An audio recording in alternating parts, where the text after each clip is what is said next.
Hello, buddy.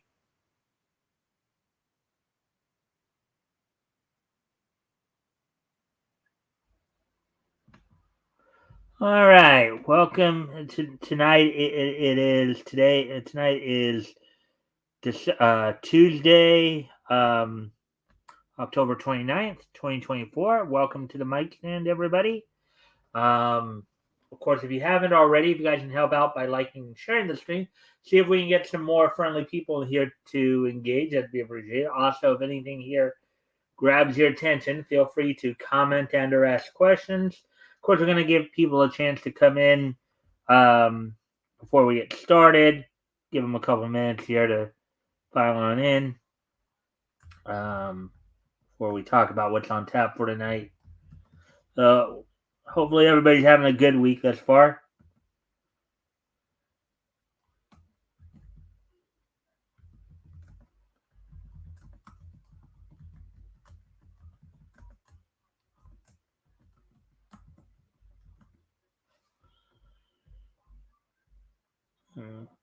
Casper, the friendly ghost, the friendliest ghost you know. He laughs and plays, sings and dances all day. Friendliest ghost you'll see. Wherever he may go, he's always glad to meet you.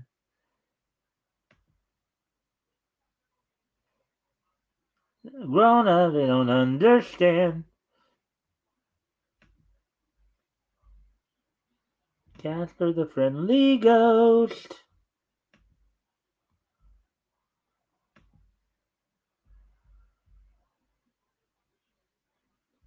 Anyways, let's see.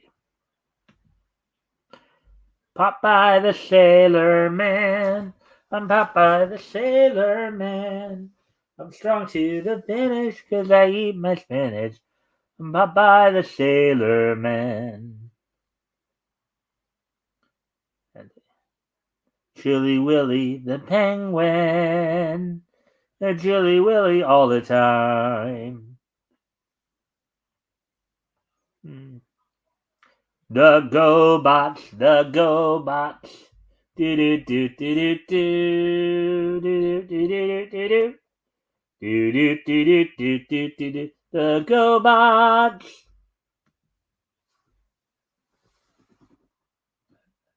Flintstones, meet the Flintstones. Have a yabba dabba do time. All right. Anyways, well, now we've hit the 3 minute mark here, so we'll talk about what's on tap for tonight. So tonight we got three articles from Bleeding Full we're gonna go over. Um, all three are comics related, of course, including several left leaning artists, creators, and editors are trying to publish a comic book to stop Trump reelection. We'll look at that. Um, we'll look at least according to one writer's reasoning what the real cause of the comic book crash is. And there's also an upcoming Stan Lee movie coming out called The Excelsiors that's in development. So those plus of course we'll be talking, we'll be doing the wrestling wrap up, going over last night's Raw results, as it was the go home Raw before this Saturday's Crown Jewel, and we will also be looking ahead to tonight's NXT show, see what's on tap for tonight's NXT.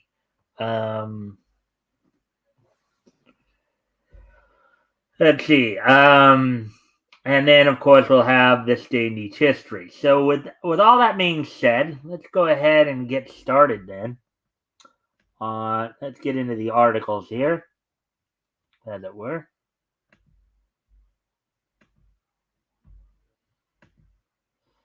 All right, so here we go. Let's get into this.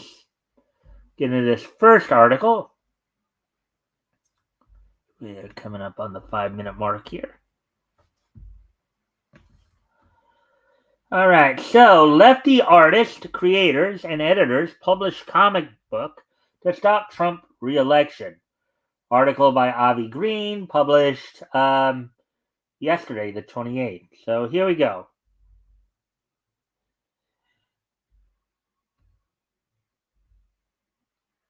So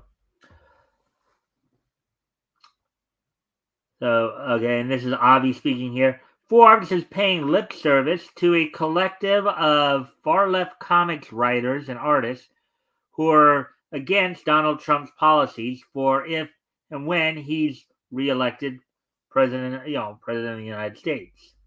And it's from the Forbes article. If you're having trouble facing the prospect of making your way through Project 2025, an 9-page blueprint for a second Trump administration drawn by the Conservative Heritage Foundation. Now, mind you, as much as they've been trying to link Trump to Project 2025, he and JD Vance have both basically distanced themselves from that group. So, a loose-knit consortium of cartoonists has made it a bit easier. Last week, some of the top creators in the comics industry launched Stop Project 2025, a free website featuring quote-unquote highlights from the plan in comics form. The effort reflects the concerns that many in the comics community are feeling about the impact of a potential second Trump term on issues affecting the lives of ordinary Americans. Stop Project 2025 provides information about the document, its connections to many once and future members of the Trump administration, and its implications across a range of policies in education, including education, climate, reproductive freedom, immigration, government administration, and more. Basically, they know that if Trump is reelected, all their ideological views go down the drain. If and when Trump gets reelected, we get our country back. Quote, a lot of us were thinking about ways to make a difference, unquote, said comics editor Scott Dunbier, in parentheses, Act 4 Publishing IDW, unparenthesed. See if anybody's here. And as I said before, first off, if you guys haven't already, you guys can like and share the stream, see if we can get some more friendly people in here to engage. That'd be appreciated. Also, if anything here grabs your attention, feel free to comment and or ask questions, and we'll try to and I'll try to answer the questions to the best of my ability.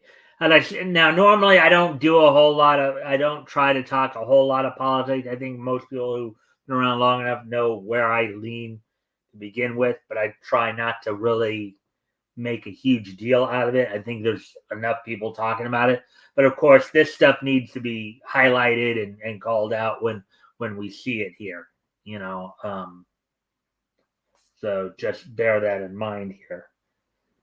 And not to say that it's the only time in history that the comics community has ever tried to influence politics, but Dunbier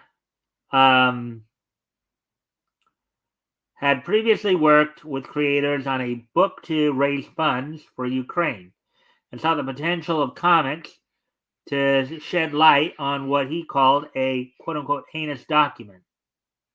He connected with artist Steve Lieber over Facebook, and eventually a collective of about 50 people began pitching in scripts, art, production, and editorial services.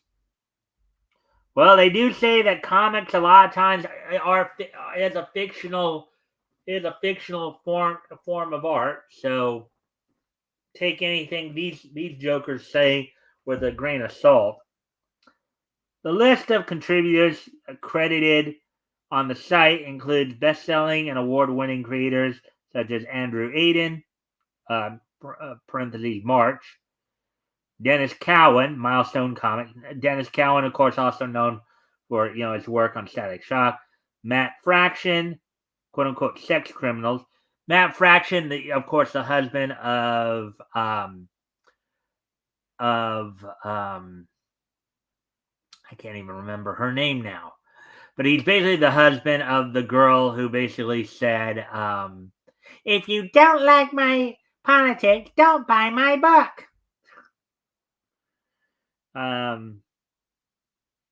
Yeah. So Lila Sturgis, parentheses Lumberjeans Fables, and many others, including some who did not want to be listed. So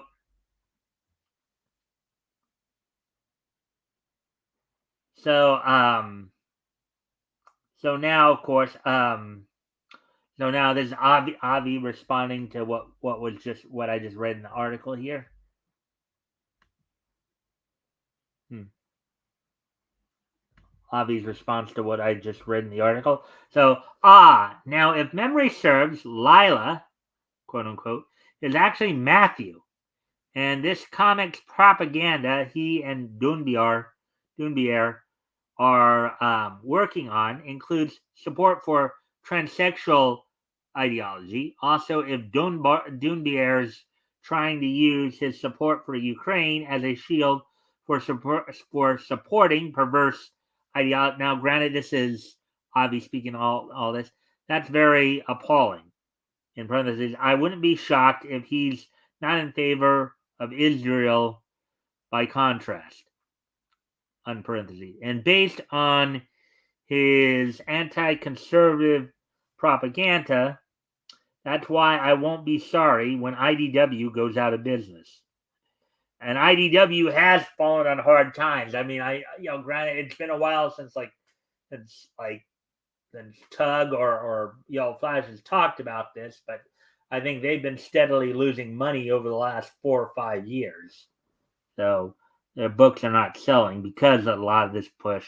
In fact, as I recall, I think it was at the end of last year, they lost 2 titles to another company because of that. Transformers and I think maybe Teenage Mutant Ninja Turtles. But anyways, so since we're on the subject, one must wonder what Dunbier and Sturgis think of Ukraine's opposition to LGBT ideology being exploited for ludicrous privileges, since they don't allow men claiming to be women to just cowardly flee the country after Russia's attack. Or what do they think of the Muslim world's far worse hostility to LGBT ideology? No doubt this insulting propaganda project of Dunbia's isn't altruistic, and their attack on Trump is clearly just a lot more selfish embarrassment for the sake of upholding unhealthy practices and other bad influences. I guess this could be some of the.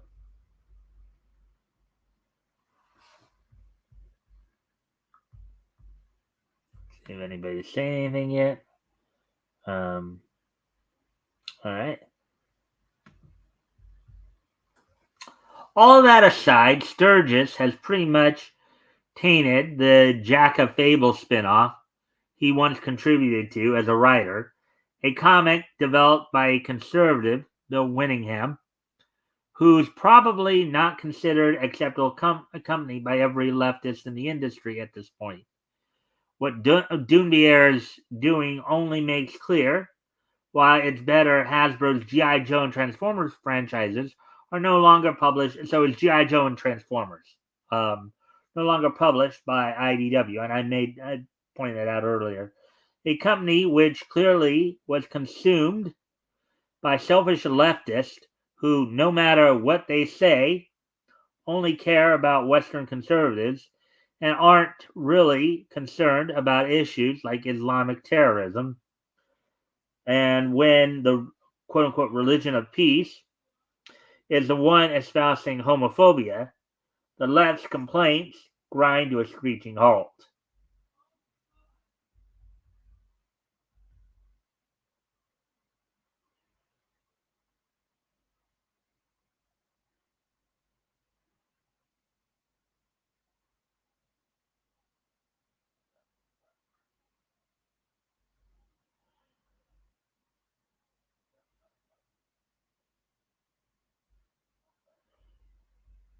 Here is a list of comic book creators that contributed to Stop Project 2025.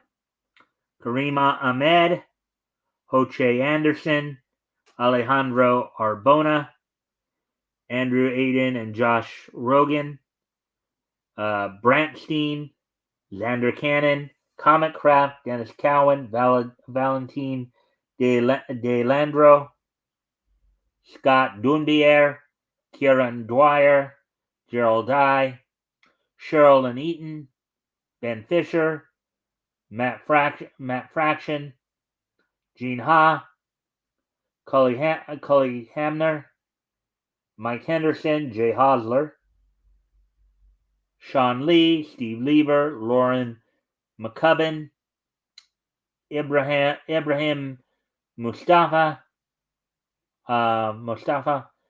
Evan Narcisse, Jim Ottaviani, Greg Pack, Jeff Parker, Joe Phillips, Tobias Quett,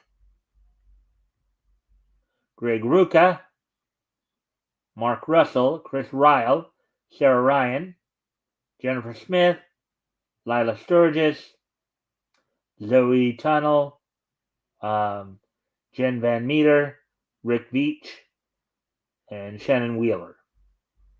Other contributors wish to stay anonymous due to cowardice.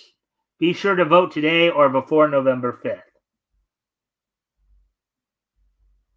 Perhaps one of the best ways to send a message to Dunbar and Company is to cease buying any more comics from IDW.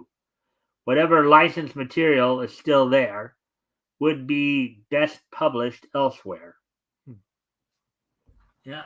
Well, I think that last point that Avi made there, a lot of people are already doing that. A lot of people have stopped. That's part of the reason why Hasbro pulled, G.I. Joe and Transformers from them, because they weren't making any money with them, because they kept pushing, propaganda issues. So, anyways, now getting ready to move on to the next article. Is it? So 18 minutes. So I think we're making. All right. So let's move on to the next article here. The real cause of the comic book crash, at least according to Brian Niemeyer,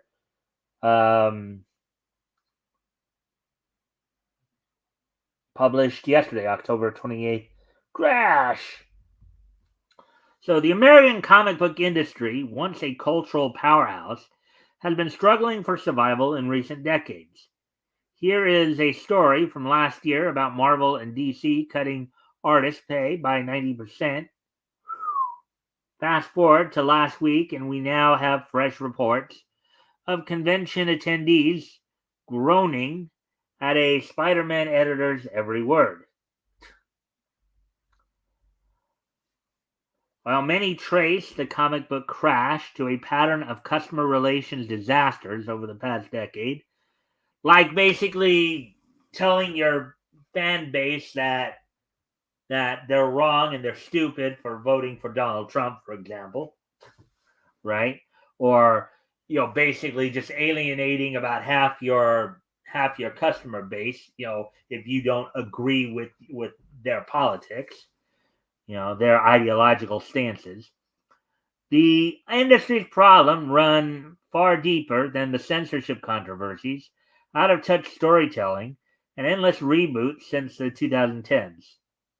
In truth, the seeds of the comic book crash were planted as far back as the 80s.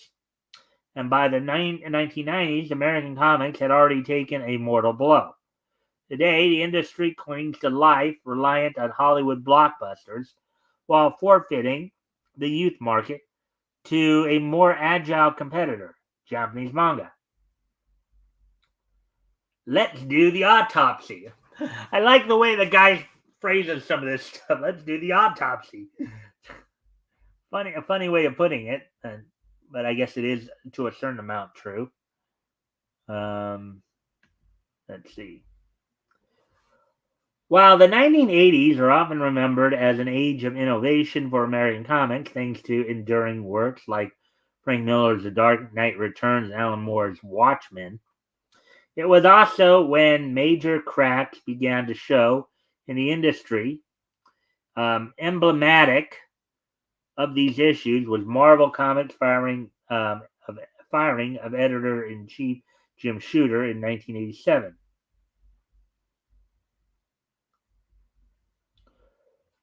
Shooter, though a controversial figure, played a pivotal role in stabilizing Marvel throughout the 1970s and early 1980s. Under his leadership, the company maintained high editorial standards and fostered a creative environment that produced legendary storylines and iconic new characters.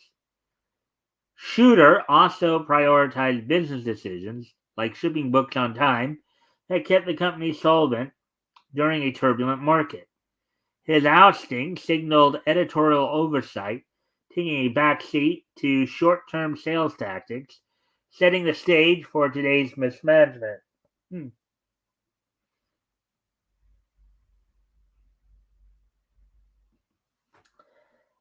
After Shooter's departure, Marvel and DC whipsawed between increasingly erratic publishing strategies.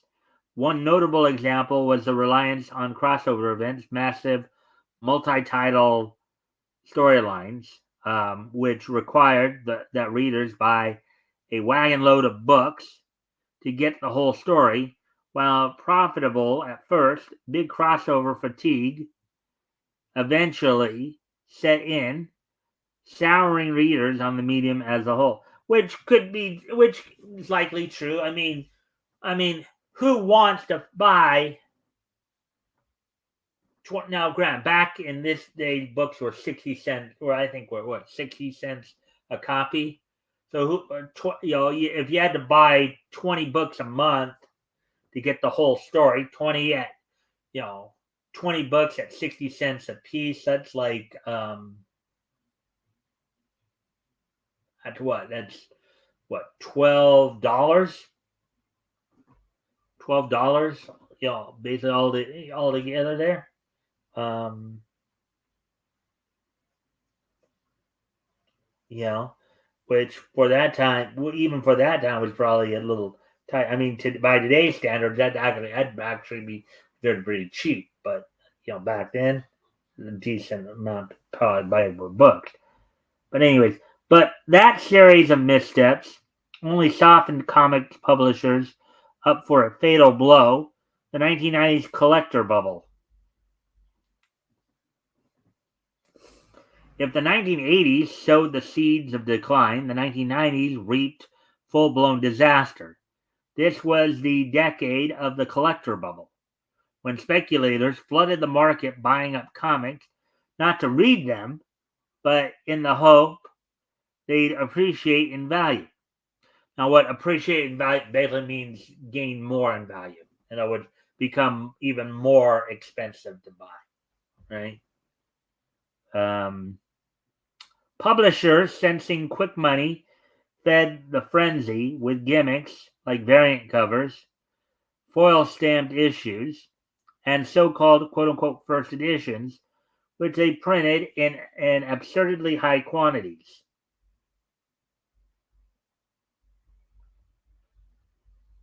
At its peak, the comic book market appeared to be booming, but it was all smoke and mirrors. The demand was artificial, and once the bubble burst, retailers and publishers were left in financial ruin. Many comic book stores went under. Marvel declared bankruptcy in 1996, and the industry never fully recovered. And yet they're still around today. In the fallout from this ground zero event, American comic book publishing has largely abandoned the print storytelling business.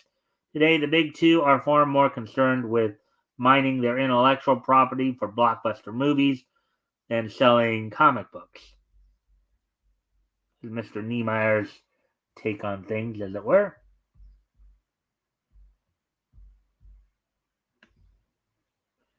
Let's see, and a friendly reminder, of course, if you guys haven't already, you guys can like and share the stream, see if we can get some more friendly people in here to engage. That'd be appreciated. Also, if anything here grabs your attention, feel free to comment and or ask questions, and I'll try to answer the questions to the best of my ability. With that being said, let's continue on with the article here. I think we're making good time here, just past the 26-minute mark. Let's see. Yes, Marvel Cinematic Universe has generated billions of dollars, but that success hasn't trickled down to the comic book market. In fact, comic book sales continue to decline as fewer young readers get into the scene to begin with. The sharp dichotomy between cape flicks popularity and the public's resounding disinterest in the source material reveals that the big two have lost touch with their readership. Comics, once the breeding ground for innovative storytelling, have become mere IP farms for Hollywood, which, of course, is a bit of a shame. Oh, I think I just now remembered who I was telling you guys about. So the girl,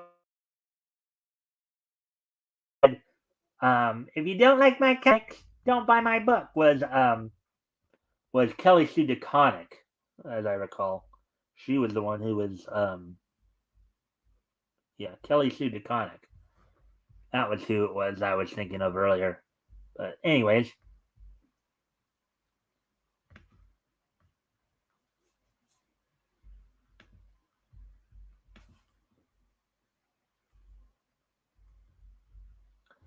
as Marvel and DC fumbled through decades of bad decisions, a quiet revolution took place. Japanese manga, long a staple of youth entertainment in Japan, began capturing the imagination of American readers. And of course, subsequently, anime also started to infiltrate America in the 90s and early 2000s as well. Um, you know, so let's see. In the aughts, 2000s, manga entered the U.S. market in full force, offering what American comics no longer could affordable, accessible stories not stuck in rigid genre boxes. As a result, manga didn't just cater to superhero fans, it appealed to virtually every interest from sports to cooking, from high school dramas to epic fantasy. And now there was a time, if you know, if some of you have caught our, the historical comic retrospect that I do, I have shown before that there was a time in our country when American comics did that too, when they catered to many different genres. While superhero comics, even at its birth, did become popular real quick, you did see other genres like like obviously military style comics, war comics, romance comics, humor comics, slice of life, adventure, different adventures, including, space adventures, jungle adventures, and so forth. And even sport. You had some sports themed comics back then too. So, while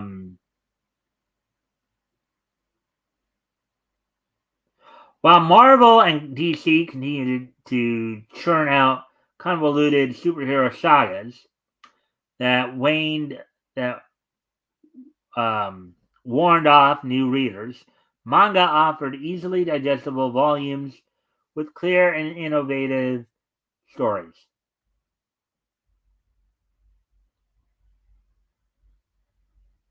Walk into any bookstore these days, and you'll see that manga has sealed its conquest of the U.S. youth market. Japanese comics take up row after row, while American comic book section, if there is one, has been relegated to the corner. Manga success highlights just how badly the big two failed the two most recent generations of readers. The American comic book crash didn't happen overnight. It was a result of decades of poor business decisions typified by Tim Shooter's firing and short-sighted pandering to speculators. And while Marvel and DC are staying afloat thanks to a flood of Hollywood licensing fees, their actual publishing operation is withering on the vine.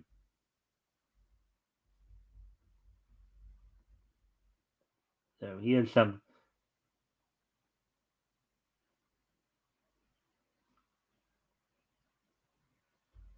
pick 22 Western comics, pick 3 manga,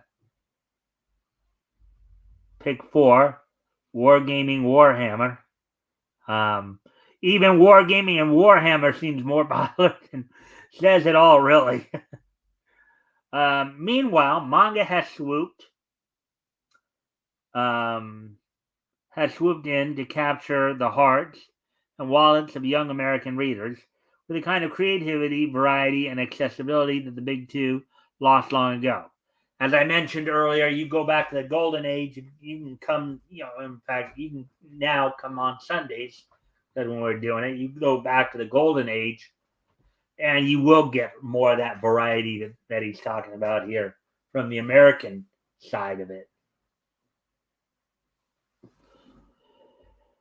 The Big Two's future looks bleak unless fundamental changes are made, and fast. Otherwise, American comics may be reduced to nostalgic artifacts of a once thriving industry. And I guess that's it. I think that last thing there was I guess a promo for his book. So with that, so we're two-thirds of the way through the stories that we're going through tonight. Friendly reminder, of course, if you guys haven't already, you guys can help out by liking and sharing the stream, see if we can get some more friendly people in here to engage. Also, if anything here grabs your attention, feel free to comment and or ask questions. I'll try to answer the questions to the best of my ability. So, with that, we'll get to the last story we're going to look at, which when I was seeing this earlier, it's going to be probably a real quick one here. This one I know would be of some interest to some people. Upcoming Stan Lee movie, The Excelsiors, in development. Article by Avi Green published earlier today. So The Wrap says there's a new movie project in development based on one of Stan Lee's later projects. All right. So I guess this is a movie based on one of the books he's done, not necessarily on him. Stan Lee's The Excelsiors is set to be developed for TV and film by Cartoon with a K Studios. The studio announced Monday. The company, also the controlling partner of Stan Lee Universe, plans to launch the project with a graphic novel published by indie comic publishing label Legible Comics. The project, now this is the Wraps article here that we're referring to here. The project is being produced by quote unquote Batman film series executive producer Michael Uslan, on board with the DC franchise since bringing the 1989 film to the big screen, the Michael Keaton one, I take it. The studio describes the project as one of the largest initial superhero ensemble creations by the legendary Stan Lee, unquote, featuring a 10 superhero team working for near future corporation, quote, Amazing Tech LLC, unquote. The team's name is inspired by Lee's famed Excelsior, quote-unquote, catchphrase. The story is set in a world with global corporations running the world rather than governments. Parentheses, perhaps not too unlike what some see is happening in our own world. Well, I think though the main difference is that in the comic here, the corporations are more openly running it, where some people would argue that the corporations are running it more clandestinely in the real world here. If they're depicting corporations in a negative light, that's certainly, this is Avi speaking again, that's certainly surprising, considering how badly Stan's own creations were mangled by corporate wokeness by the time he passed on. But if most conglomerates are run by leftists, that's something they likely won't dwell on, even though there's potential I think this would say for such a premise, not to such a premise. And producers of the film project are likely to be leftists themselves too. Ultimately, who knows if any finished project will be worth the celluloid it's filmed upon. If the Eternals movie wasn't a success, it wouldn't be surprising if this ends up just as botched. For now, we can only wait and see where a movie project like this goes. And it wouldn't be surprising if in the end the film project is canceled before filming officially begins. And that's kind of been the luck of the draw for Marvel and DC lately. It's like a lot of times their stuff gets canceled even before being released because nobody really wants to even see it.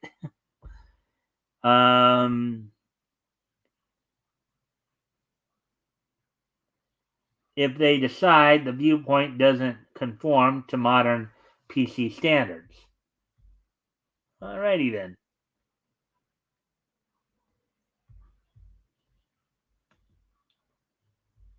Hello, we have a couple people who just joined us. Let's see. Well, let me see. I see we have some who came in here. Say hi to my friend Charlie Sees All. Hey, Charlie. Hi, Mike. Nice to meet you. Gasperi sent me. Let's see. Brian, Sports and Entertainment. Hi, Mike Walters. I'm a WWE wrestling fan. Well, I'm actually about to get to. I'm about to get to the wrestling wrap up here in a moment. So, because I just finished the articles here, so we'll be talking a little bit about what happened on last night's Raw, as well as what to look forward to on tonight's NXT. Let's see. I like WWE too. And hey, Shadowhawk. Hail Mike in the chat. Stopping in to like and say hello. Hey, thanks, Shadowhawk. Really appreciate that. So with that, now let me get ready to talk a little bit about what happened on, of course, last night's Raw. We're now going to move on to the wrestling wrap up here. And as I grab that, we'll talk a little bit about last night's Raw, as well as look ahead to what you can look forward to on tonight's NXT. As of course, last night's Raw was a go home Raw being held from the Giant Center in Hershey, Pennsylvania. Opening match saw Sheamus defeat Ludwig Kaiser. Ivy Nile defeated Zelina Vega in a battle between the American Made faction and I believe the Latino World Order faction. In a match to crown the new number one contender, in a triple threat match to crown the new number one contender, the final of this tournament, The War Raiders, Eric and Ivar, having made their return, both made their return recently from injury, defeated the LWO duo of the Latino World Order duo of Dragon Lee and Rey Mysterio, and the New Day duo of Kofi Kingston and Xavier Woods. And then Dominic Mysterio was able to get the win over Damian Priest. Now, there were a lot of people saying that in terms of the build for this weekend's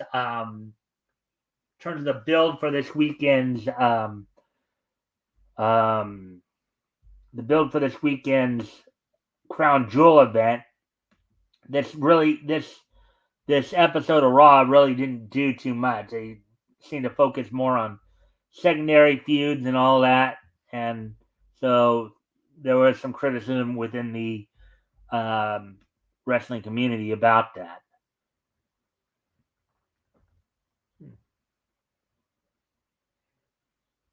So, anyway, let's see. So,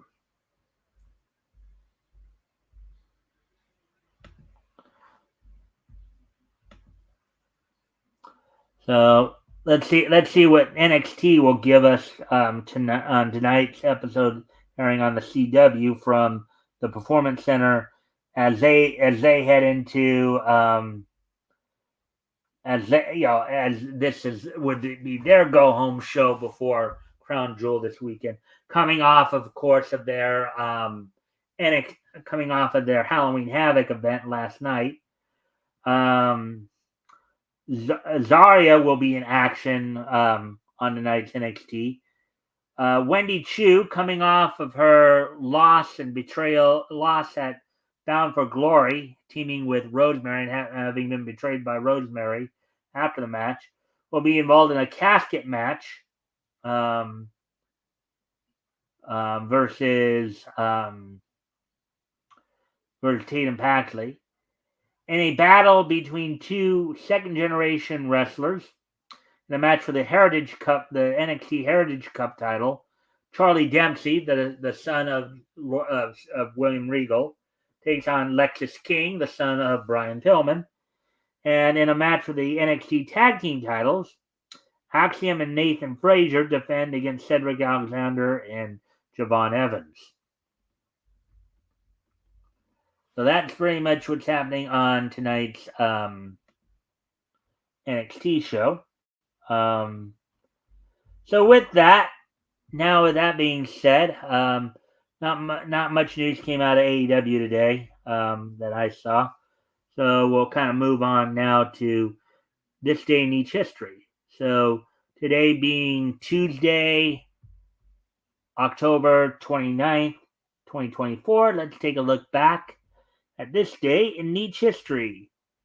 So first off, we're going to head back 30 years ago today. Sounds like you got some more subscribers. Well, I hope so. I hope so, GJ. It'd be nice to have subscribers and also have more viewers, obviously, to be involved and stuff like that. But anyways, now moving on to this day in each history. Going back 30 years ago today, as on this date 30 years ago today, back in 1994. So I bring this up here.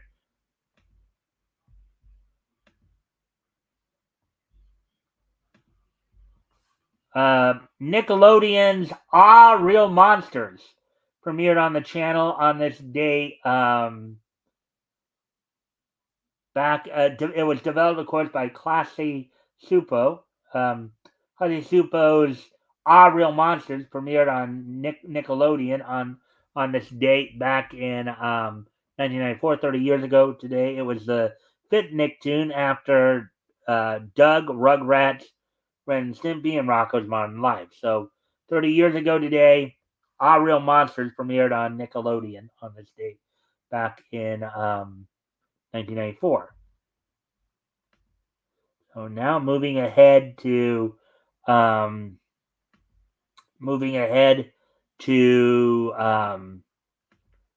2014, 10 years ago today, on this date in 2014, the 25th and final issue of Archer and Armstrong from Valiant Comics went on sale on this date back in 2014. It sold for $4.99, 48 pages. So on this date, 10 years ago today, the 25th and final issue of Archer and Armstrong Valiant Comics went on sale on newsstands on this date back in 2014. And of course, 2014 is just so nice that we're going to hit it twice. And also on this date in 2014, let me move ahead to that. The Studio Dean OVA of Hybrid Child, premiered on this date back in 2014. So the Studio Dean OVA Hybrid Child premiered on this date back in 2014 as well. So with that, I do thank everybody for being here tonight. I hope everybody enjoyed the show. Let's see. Of course, we're back here with more Niche News tomorrow. Also, as I mentioned before, we've moved starting this Sunday, November 3rd. That'll be our new time, Sundays at 5 for the historical comics retrospect. This Sunday we'll be starting our coverage of books that went on sale in April 1940. This week we'll be focusing on DC, and my co-host will be R.J.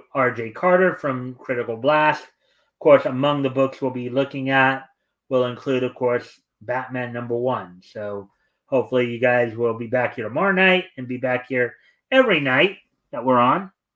Get all the latest in Niche News and get all the latest in Niche coverage. So with that, I thank everybody for being here, and I will see you all tomorrow. Bye.